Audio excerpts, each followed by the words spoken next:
Сутрешна рутина за фокус и енергия. Начинът, по който започваш деня си, определя живота ти.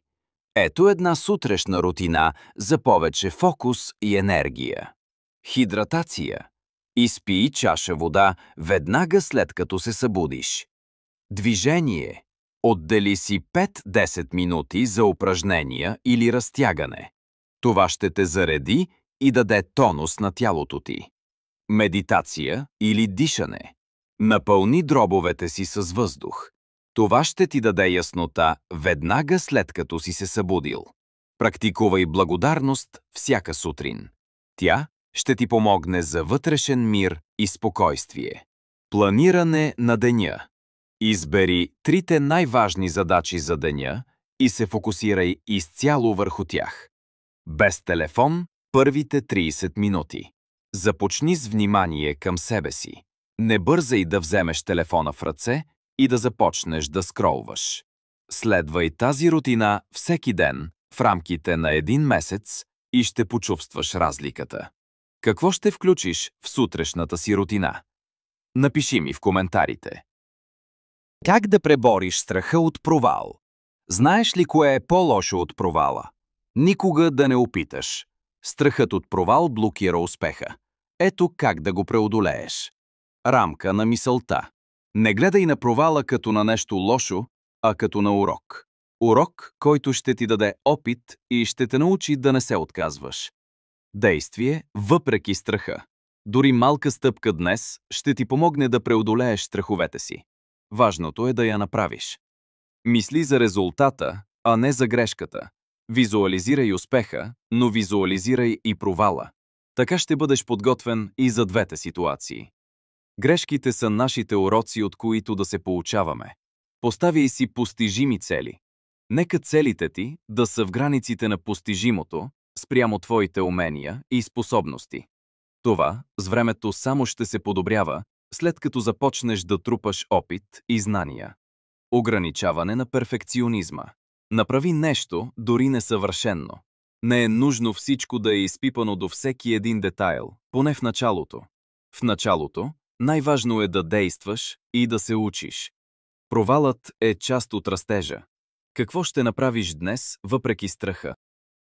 Правилото 80-20.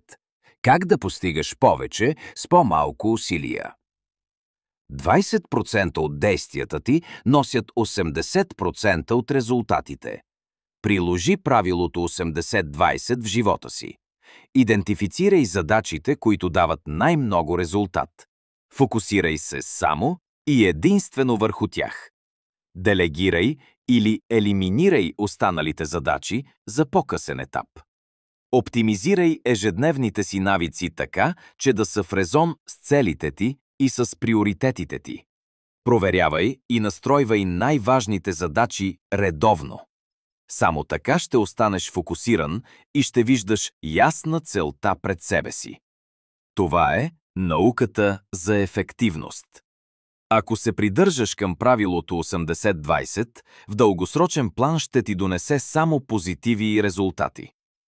Кои 20% ще избереш да правят 80% от резултата ти?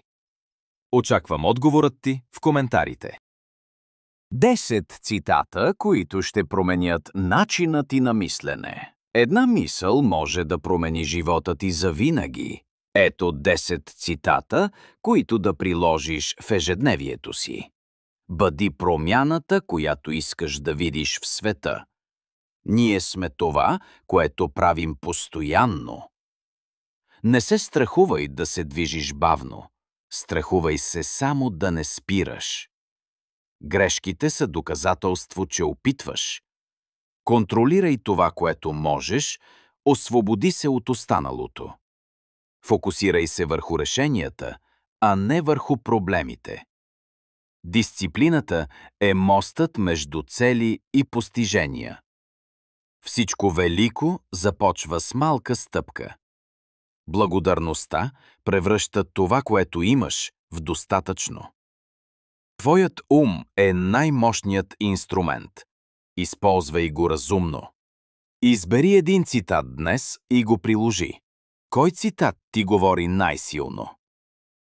Как да контролираш гнева и емоциите си? Не е силен този, който побеждава другите, а този, който побеждава себе си. Контролът над емоциите се постига с практика. Ето няколко техники, които можеш да използваш още днес. Дишане. Дълбоки и бавни вдишвания, за да успокоиш ума. Дистанциране. Ако се ядосваш, отдели се за момент от ситуацията. Рефрейминг. Опитай да видиш случващото се от друг ъгъл. Осъзнатост. Наблюдавай емоциите си, без да се идентифицираш с тях. Записване. Води дневник на мислите и чувствата си, за да ги изразиш и осъзнаеш. С тези техники можеш да намалиш стреса и да взимаш по-добри решения. Опитай една от тези техники още днес и усети разликата. Коя ще избереш? Историята на Марк Аврелий. Последният стоически император. Император, който владееше милиони, но истинската му битка беше вътре в него – за спокойствие, дисциплина и смисъл. Марк Аврелий, роден през 121 година след Христа, е известен като последният велик стоически император на Рим. Въпреки властта и богатството си, той е човек, който постоянно търси вътрешен мир и мъдрост. Като император на една от най-големите империи на света, Марк Аврелий ежедневно се сблъсква с войни, политически интриги и предателства. Но той никога не позволил външните обстоятелства да завладеят ума му. В своята книга «Към себе си» той записва лични размисли и практики, които да му помагат да остане спокоен и рационален. Ето няколко ключови урока от живота му. Контролирай себе си. Марк вярвал, че истинската сила не идва от властта над другите, а от контрол над собствените мисли и емоции. Приемай трудностите. За него всяко препятствие е урок. Войни, загуби и кризи са просто част от живота и тяхното приемане води до мъдрост. Практикувай саморефлексия. Той отделял време всеки ден да размишлява за действията си, за моралния си кодекс и за това как да бъде по-добър човек. Бъди полезен. Марк Аврелий вярвал, че човек трябва да служи на обществото и да допринася за доброто на другите, дори когато е под огромен натиск. Смирение пред съдбата. Независимо от имперската си позиция, той приемал, че има неща, които не може да контролира и се фокусирал върху това, което е в неговите ръце, неговите мисли, действия и добродетели. Марк Аврелий ни показва, че дори най-властните хора се борят с същите вътрешни проблеми като нас – страх, стрес, несигурност. Но дисциплината, самопознанието и практикуването на стоицизма могат да превърнат хаоса в спокойствие. Какъв урок от живота на Марк Аврелий можеш да приложиш днес, за да станеш по-спокоен и дисциплиниран човек?